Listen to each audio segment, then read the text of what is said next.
Tanya yang English. What's your opinion about this match? Resultado? Ya. Satisfied? Ya, kita senang sekali hari ini.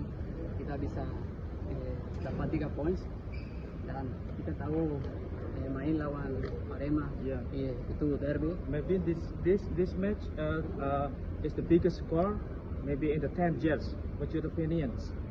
Ya, kita tahu since 2019 Persibaya never kalah dan kita tahu Persibaya ada mentalitas beda lawan Arema, itu derby, itu kita kerja keras dan kita main pintar hari ini, kita analisa Arema dan aku senang sekali aku bisa berkontribusi. Yeah. Do you know Dengan- what this match is relocated from Malang to Bali about tragedy Kanjuruhan? What do you think about tragedy Kanjuruhan and to responsible to the new era of the football, Indonesian football?